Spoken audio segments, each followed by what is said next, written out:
Irmãos, o pastor Austin, essa semana ele quebrou o osso aqui do cotovelo e isso então deixou ele sem condições de dirigir a Kombi. A nossa Kombi que serve os irmãos do Fontela, também os irmãos que moram em Campo Grande.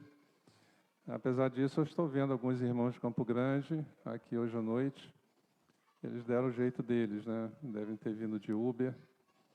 Mas que possamos orar para que a recuperação do pastor Washington seja rápida, seja pronta, seja completa. Dia 15 de junho, nós vamos ter aqui em nossa igreja uma reunião de pastores do distrito. Deve ser 15 de junho, esse mês, deve ser segundo sábado. Então vai ter o culto de manhã e vai encerrar com um churrasco. O superintendente esteve conosco no dia 19, né, você lembra? No culto inaugural. Ele ficou tão alegre, tão feliz. Estava agendada essa reunião em uma outra igreja. Aí ele pediu ao pastor para ceder a vez e ele mesmo marcou, né? Então, ele nem me perguntou nada, mas estou feliz junto com ele. Então, vai ser dia 15, pastores e líderes da igreja local estão convidados. Eu dei a ideia ao distrito como nós fazemos. Falei para ele, para o superintendente, para pedir alguém criar o Google Forms, para que o pessoal possa ir se inscrevendo. Então, nós também, quando eles fizerem isso, eu vou colocar o link no nosso grupo de líderes e pastores, e você vai poder fazer a sua inscrição e fazer parte. Membros da junta, líderes departamentais, líderes de ministério, tá? Então, podem estar presentes. Amanhã nós vamos começar um novo curso em nossa igreja. É o curso Bases da Vida Cristã. Nós terminamos o curso Bases da Fé Cristã. Foi uma bênção, né? Em todos os sentidos. Nós tivemos um índice de desistência pequeníssimo, né? A irmã Márcia Andréa é a coordenadora e a pastora Laudelina é a idealizadora desses cursos. E esse segundo módulo começa amanhã. O tema da primeira aula, que é a aula de amanhã, que eu estarei ministrando, é a importância do autoconhecimento. Então, pense nessas perguntas. Por que agimos como agimos? Você realmente se conhece profundamente? Você sabe quais são as suas características principais? Você se conhece de fato? Quem sou eu? Jesus não tinha essa dificuldade. Eu sempre soube com muita clareza quem ele era, qual era a razão da sua existência, qual era o propósito da sua vinda. E certa vez ele quis saber se as pessoas realmente sabiam quem ele era.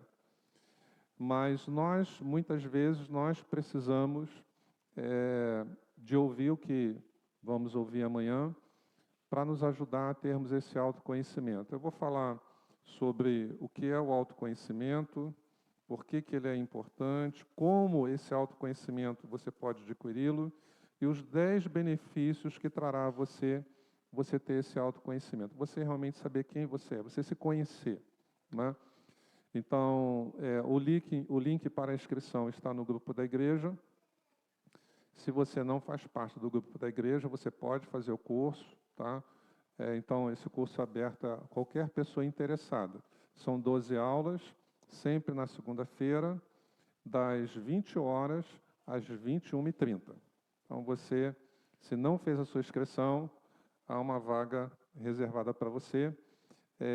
Se você não é da igreja e não faz parte, não tem acesso ao grupo, irmã Andréa, a coordenadora, está ficando em pé, se aproxima dela no final do culto e fala, eu me interessei no curso que o pastor falou, e eu gostaria de fazer a inscrição. Ela vai mandar o link para o seu WhatsApp e você pode fazer a inscrição. É gratuito, tem uma apostila só para quem desejar. Um valor simbólico, apenas R$10, tá? mas você pode fazer o curso também, e se desejar não adquirir a apostila. Cada semana é um assunto diferente, né? A pastora Laudelina, ela vai dar a 13ª aula, é isso? 13ª? Vai falar sobre depressão e outras questões, né? Então, tem coisa boa para todos nós, faça o curso e seja abençoado. Sabe, uma das pessoas no reino espiritual que tem super interesse que você seja ignorante no mundo espiritual é o diabo.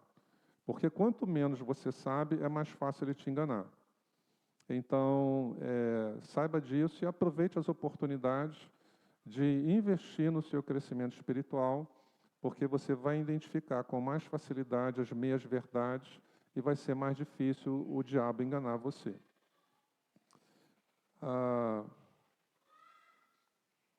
Hoje pela manhã, nós fomos muito abençoados em Lucas capítulo 10, versículo 1 e 2. Aprendemos sobre a importância que Jesus deu às instruções. E quando você acata instruções corretas, isso pode mudar o seu futuro. Isso pode dar acesso a você a bênçãos espirituais que até então você não tinha, como unção e autoridade. E agora à noite, nós vamos compartilhar sobre Jesus e a nossa necessidade de aprendermos para alcançarmos milagres. Milagre é o quê? Milagre é quando Deus faz na sua vida aquilo que só Ele pode fazer. Milagre é quando Deus faz uma intervenção na sua vida que só Ele poderia fazer. Então, eu sou o ouvinte número 1 hoje à noite, porque eu preciso que Deus faça na minha vida coisas que só Ele pode fazer. Eu preciso que Deus faça intervenções na minha vida que só Ele pode fazer.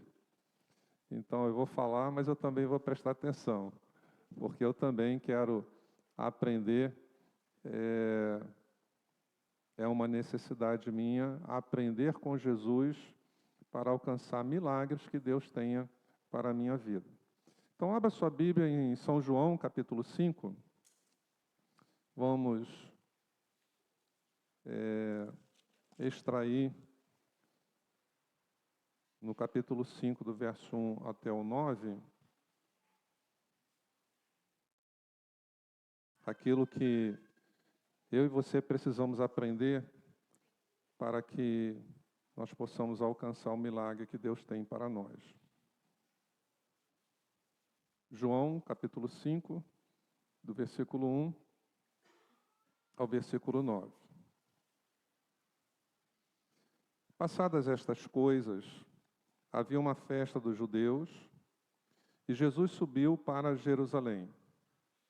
Ora, existe ali, junto à porta das ovelhas, um tanque chamado em hebraico Betesda, o qual tem 5 pavilhões.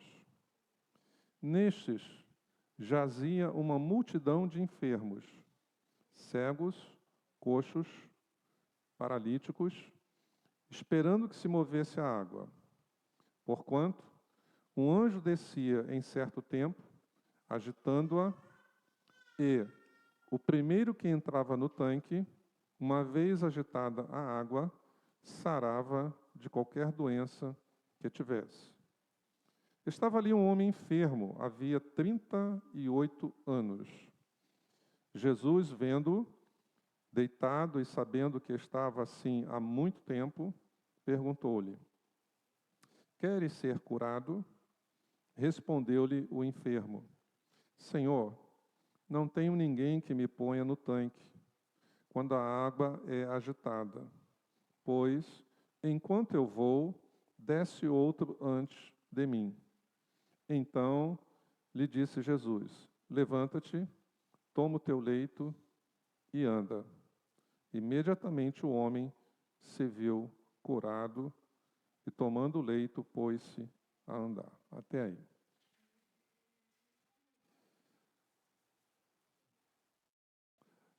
Eu quero que você pense hoje à noite, junto comigo, que o nosso Deus é um Deus de ato e processo. Às vezes nós queremos o ato, mas desconhecemos o processo. Ansiamos pelo ato, mas temos resistência ao processo. Então guarde isso. A sua salvação é um ato e um processo. O verbo que na sua Bíblia em português é traduzido por salvo, no grego é o verbo sozo. E ele está num tempo chamado presente contínuo. Então a ideia é o seguinte: aceitei Jesus, eu estou salvo, ato realizado. Mas ele não é um presente puro, ele é um presente que tem continuidade, um presente contínuo. Então, eu aceitei Jesus, estou salvo. Meu nome foi escrito no livro da vida. Mas eu preciso perseverar até a morte. Então, eu também estou sendo salvo. Então, você tem aí ato e processo. Em relação à cura e a milagres, ocorre a mesma coisa. Você tem o momento da sua cura, foi o ato. Mas houve um processo. Percebendo ou não, houve um processo. E nos milagres que Jesus realizou, você vai ver hoje à noite que realmente há um processo. Então, quando você descobre o processo, qual é a importância disso? Quando o processo começa, você identifica. E você não paralisa o processo por falta de conhecimento. Então, é mais fácil o milagre te alcançar. Todos entenderam? Amém? Então, primeira coisa que podemos aprender nessa descrição, mas isso se aplica também aos outros milagres que você vê no Novo Testamento, e inclusive no Antigo também, é que todo milagre ele é antecedido por uma crise pessoal. Ninguém está numa boa, via de regra, quando Deus faz um milagre. Está ruim ou está muito ruim. Na linguagem humana, o negócio está brabo. Quando vem a intervenção divina, é porque não dá mais. Via de regra, os recursos não existem mais, a esperança está quase no fim. Lembra da mulher do fluxo de sangue? Não é? E tantos outros exemplos. Então, todo milagre, ele é antecedido por uma crise. Quem chegou aqui hoje à noite e está vivendo uma crise, prepare-se para um milagre. Você é um forte candidato. Amém? Então, o milagre é uma coisa boa, mas ele é antecedido por uma coisa ruim. Então,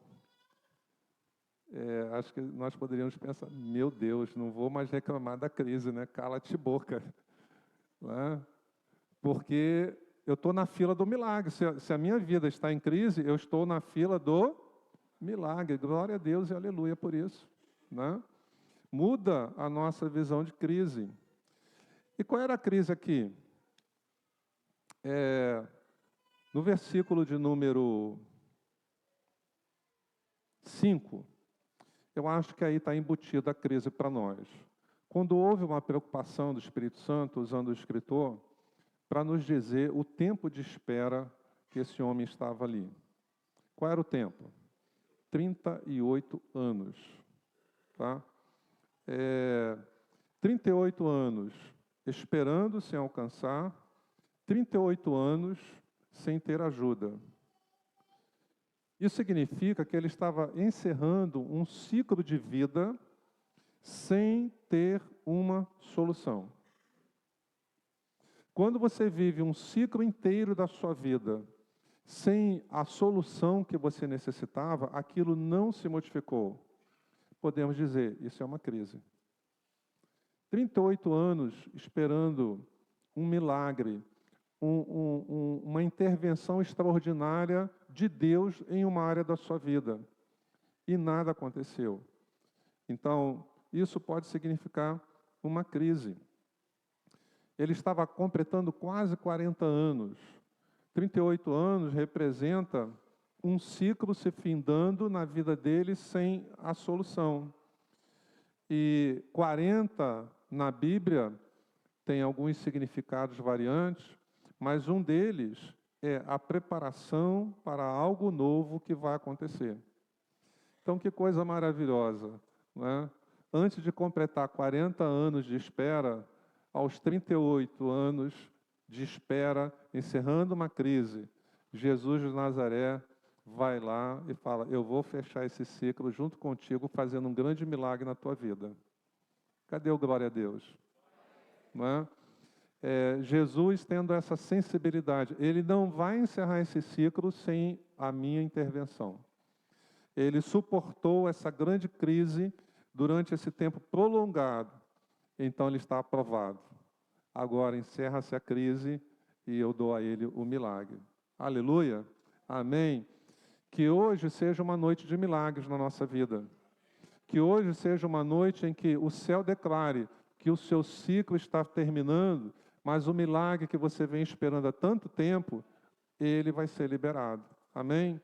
Aquela venda que você espera há tantos anos, aquela cura física que há tantos anos você ora, Senhor, me cura, Senhor, me dá saúde, Senhor, eu quero ter condições de servir melhor, que em nome de Jesus essa seja uma noite de milagres, seja uma noite em que o ciclo termina, mas ao encerrar o ciclo, começa uma nova etapa, Jesus chegando e fazendo aquilo na sua vida que só Ele pode fazer.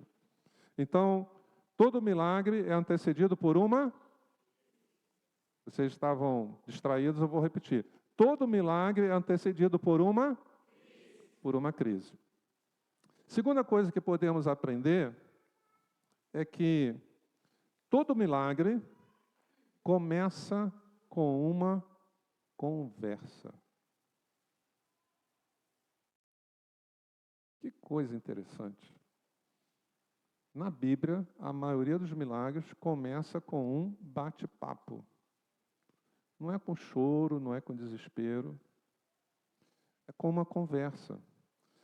Quando Jesus, ele chega ali, ele começa a conversa. Ele começa a conversa com uma pergunta, que exigir o diálogo ser estabelecido. Porque uma pergunta, quem pergunta quer o quê? Quer resposta. E isso aconteceu. Então Jesus fala assim, queres ser curado? Então, como eu te falei, o que estamos aprendendo hoje à noite sobre o que temos que fazer, ou como agir para que o milagre nos alcance, me parece ser um padrão de Deus que se encaixa nas outras narrativas também, porque você vê Jesus fazendo isso, por exemplo, em Marcos capítulo 9, versículo 21, está contando aquele episódio do pai que tinha um filho que ficava possesso, um menino, lembra? E quando Jesus chega, o que Jesus faz? Começa um diálogo com o pai do menino. Ele não chega logo botando a mão, sai em nome de Jesus, está curado. Não. Ele começa o milagre com uma conversa com o pai. E o que Jesus faz? Pai, quanto tempo ele está assim? Quanto tempo ele está nessa situação? Às vezes nós não somos como Jesus, né? Nós já somos afobados, vamos metendo a mão, já sai, está curado em nome de Jesus, declara o decreto, não sei o quê. Jesus, ele começa conversando. E em Marcos também, capítulo 10, 51, você tem a cura do cego. Jesus também começa com uma conversa. Ele fala assim, o que queres que eu te faça? Né? Então, você percebe que em grande, não 100%, mas em grande parte dos milagres no Antigo Testamento e no Novo, o milagre começa com um diálogo de Deus contigo ou seu com Deus. Lembra do milagre de Gideão? Senhor, se o Senhor vai comigo nessa guerra, então que o algodão fique seco nessa noite, no orvalho dessa noite, e que ao redor do algodão fique molhado. Aí no outro dia, Senhor, se o Senhor vai comigo, agora inverte o negócio, que em volta fique seco e o algodão fique molhado. E o milagre aconteceu, mas começou o quê? Com uma conversa de Gideão com Deus. Então, o milagre que Abraão esperou a vida inteira começou com uma conversa. Abraão, sai da tua terra, da tua parentela. Vai para uma terra que eu vou te mostrar. Em ti serão benditas todas as nações. E sabe de uma coisa? Você vai ser pai. A conversa veio primeiro. O milagre chegou depois. Isso parece simples, mas pode ser complicado. Porque se você não tem ouvidos para ouvir o que Deus te pergunta, se os seus ouvidos não estão atentos para ouvir quando Deus chama você para uma conversa, porque no coração dele há o propósito de, depois da conversa, vir o milagre, você perde a oportunidade. Se você também não fala com ele, você não conversa com ele, você está se desqualificando para o milagre. Porque todo milagre é antecedido por uma crise. E todo milagre começa com uma conversa. Acho que as mulheres são mais fáceis de obter milagres, né? Elas estão mais aptas do que os homens, e principalmente, não todos, né? Tem homens muito falantes. Ontem, depois do culto dos homens, nós fomos almoçar juntos e ficou uma disputa entre pastor Fábio e... Ele dominou. Eu ia falar pastor Fábio e pastor Abimael, mas ele dominou. Acho que teve uma hora que o pastor Abimael cansou, aí ficou só ele mesmo. Ele falava, ele escutava, ele perguntava, respondia, tudo ao mesmo tempo, né? Mas são exceções. A maioria dos homens são mais calados, né? São mais da caverna, e as mulheres são mais falantes. A própria estrutura cerebral das mulheres favorece isso. Mas é uma coisa interessante, né? Você está aberto a Deus chegar e começar um diálogo com você? Ele pode surpreender na hora, no dia, no momento que você não espera. Ele chega assim, opa, espera aí, quero falar contigo. Esteja atento, porque um milagre começa com uma conversa. Então você pode falar assim, oh, João, meu Deus, que descoberta. Por que eu não aprendi isso lá no NASA Kids, quando eu fazia parte do NASA Kids? Por que não me disseram isso há mais tempo? Não é? Eu pensava num Deus só para responder as minhas orações, para falar comigo. Eu não sabia que tinha esse processo. Se Deus quiser fazer um milagre na minha vida, Ele pode começar me chamando para uma conversa. Vem cá, vamos bater um papo. Eu quero te ouvir. Eu quero que você coloque para fora o que está no teu coração. Qual é o teu sonho? Qual é a tua expectativa? Fala comigo. Interessante como Deus pede a minha atenção e a sua para falar conosco. Mas como estamos vendo aqui hoje à noite, eu e você precisamos dar atenção quando Ele começa a falar. E quando Ele quer falar. Porque, via de regra, quando Ele vai fazer um milagre, como é que Ele começa o milagre na minha vida e na sua vida? Nos chamando para uma conversa. Amém? Glória a Deus. Isso vai mudar alguma coisa no seu relacionamento com Ele? Certamente que sim. Acredito que sim. Então,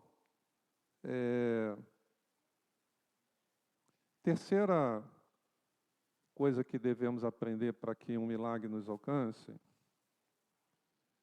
é que a expectativa é o imã que atrai o milagre.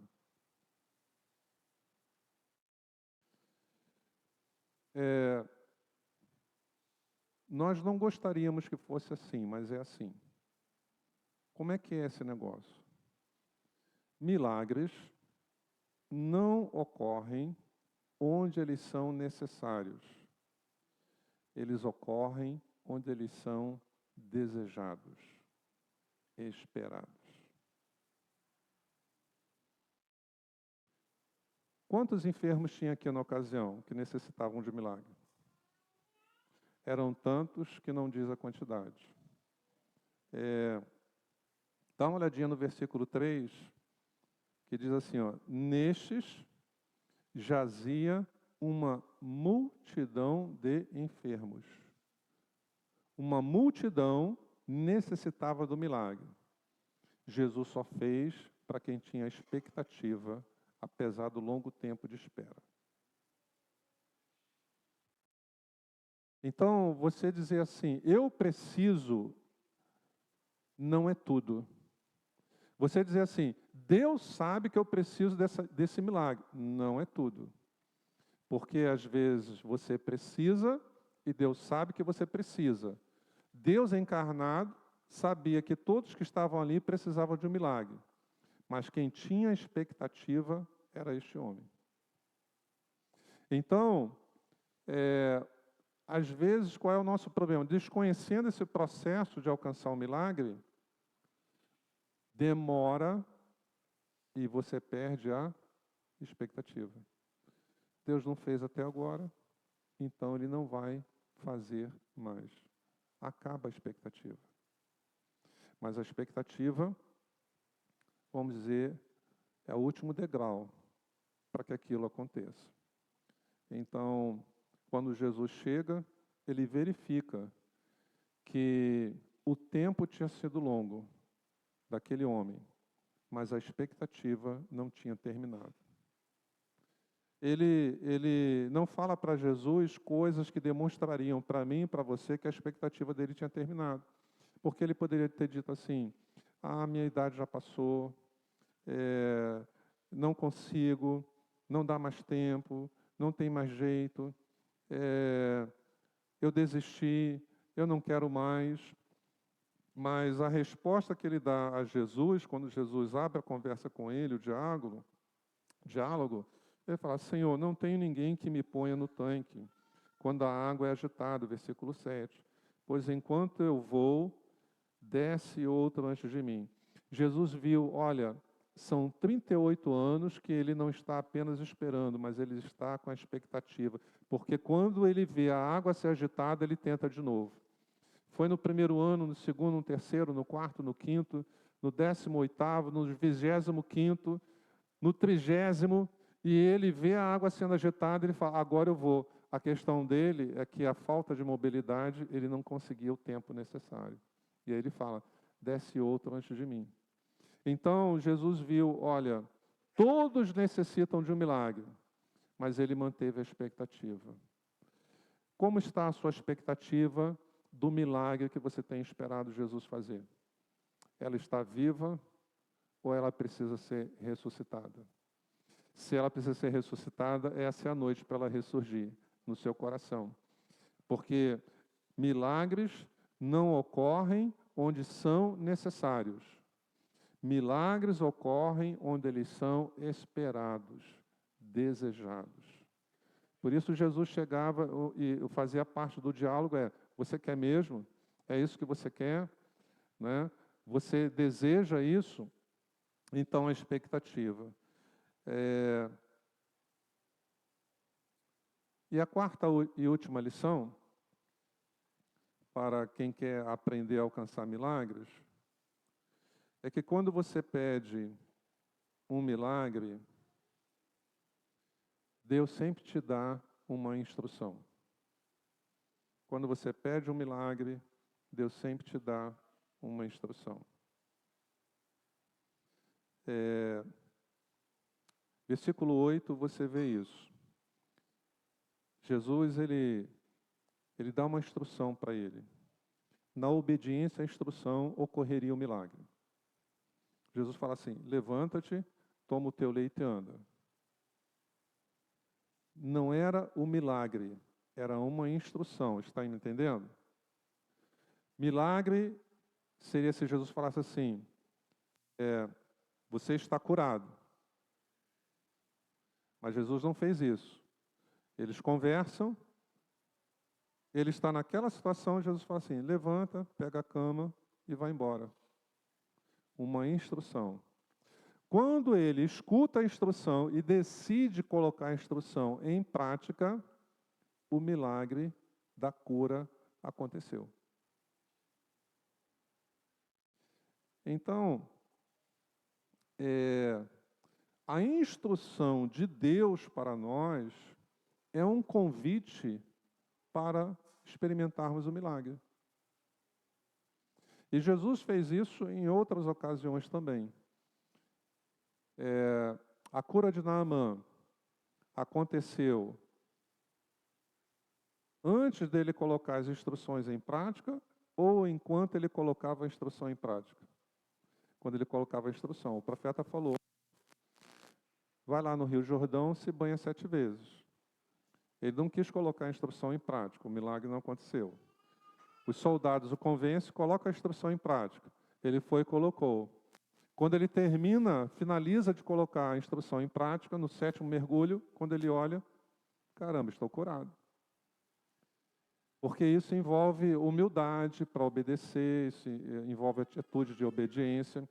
Então, quando você pede um milagre a Deus, prepare-se que antes de você ver o milagre Deus fazendo, talvez Ele te dê uma instrução. Essa instrução não sabemos como vai ser. Pode ser, pede alguém para orar por você, pode ser, liga para alguém, pode ser, vai em algum lugar, né? Pode ser, dá um testemunho pela fé, mas, às vezes, Deus faz assim, como Ele fez várias vezes. Antes do milagre, vem uma instrução que desafia a sua fé e a sua obediência. Se você coloca em prática, o milagre se realiza. Se você fala, não dá, não vou levantar, o senhor não botou a mão em mim, o senhor não declarou que eu estou curado, como é que eu vou levantar se eu ainda estou aqui doente? Ele escuta a instrução desafia a sua fé e a sua obediência. Então ele resolve dar um jeito para se levantar. E quando ele resolve se levantar, ele se levantou e estava curado. Então, a instrução foi, levante-se. A instrução que ele recebeu, ele obedeceu. Não são 40 sugestões, apenas 4. Todo milagre é antecedido por uma crise. Todo milagre começa com uma conversa. Milagres não ocorrem onde eles são necessários, mas onde eles são desejados. Há uma expectativa, há um desejo. Jesus, me cura. Jesus, poderia ser nesse culto, nessa noite, me cura da gastrite, da diverticulite, da lombar, da cervical.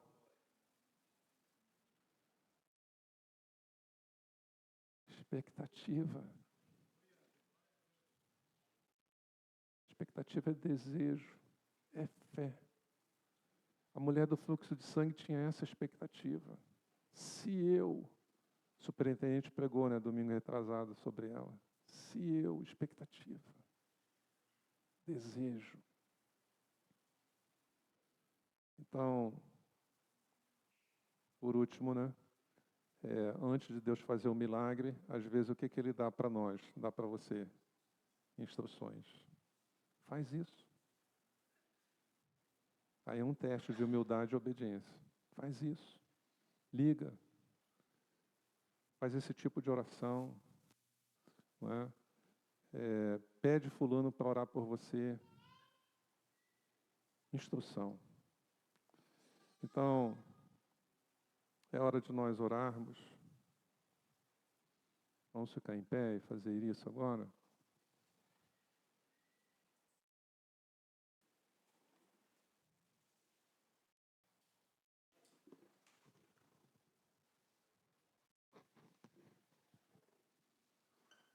Por que será que você veio hoje à noite?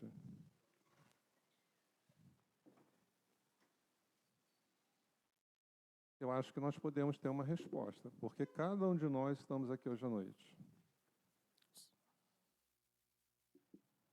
Porque Deus quer fazer milagre na vida de cada um de nós. E Ele não quer que o desconhecimento do processo impeça dele fazer os milagres. Amém? Então, eu creio que todos nós que estamos aqui hoje à noite somos candidatos a um milagre. Né? Então, vamos curvar nossa cabeça, fechar os nossos olhos e converse com o seu Pai. Converse com o seu Deus. Fala para Ele o que você aprendeu. Fala, Jesus, me perdoa porque eu não sabia disso antes. E muitas vezes eu quis tanto milagre, mas eu atrapalhei o processo. Fiquei triste porque o Senhor não fez, mas na verdade a culpa não foi sua. O Senhor não é que o Senhor não queria fazer, não é que o Senhor não podia fazer. Eu não correspondi ao processo. Enquanto estamos orando, eu olhei ali o Cláudio, lembrei. Quando Deus curou o Cláudio, o problema que ele estava nas pernas, quando chegamos na casa dele, nós começamos a conversar. Depois que nós oramos, o pastor Ramiro está orando ali com a Cristiane, lembrei também. O médico falou para ele, nunca mais você vai andar. E quando eu cheguei para visitá-lo, cumprimentei, um cumprimento rápido, e comecei a conversa. E a conversa foi, você vai crer no que você ouviu ou você vai crer naquilo que Deus te mostrou? Aí ele falou, eu vou crer naquilo que Deus me mostrou. Porque o médico disse que ele nunca mais ia andar. E antes de eu chegar, Deus tinha dado a ele uma visão, ele em pé, andando e pulando. Uma conversa antecede o milagre. Vamos orar? Senhor, obrigado porque o Senhor está nos preparando para vivermos milagres nesta noite, neste lugar. O Senhor está nos preparando para vivermos milagres daqui para frente em nossa vida, em nossa caminhada com Jesus. E eu te peço que o Senhor nos perdoe pelas vezes que o Senhor estava nos colocando no processo para alcançarmos o milagre. E por desconhecimento, nós atrapalhamos esse processo. Mas, Senhor, nós não estamos aqui por acaso hoje à noite. O Senhor quer fazer mudanças em nossa vida e essas mudanças ocorrerão de agora em diante. Quando o Senhor nos chamar para conversar, quando a nossa vida estiver vivendo uma crise, Senhor, nós vamos estar atentos a esses detalhes, porque nós sabemos que podemos estar chegando a nossa vez de receber o milagre. Que essa seja uma noite de cura, aquele que tem a expectativa, que há muito tempo tem orado e tem esperado, Senhor, que essa seja uma noite de milagre individual na vida daquele que manteve a expectativa até esta noite. É a minha oração. E tudo isso, Senhor, seja para a nossa alegria, para a edificação do Teu reino e para glorificar o Teu nome. Em nome de Jesus. Amém.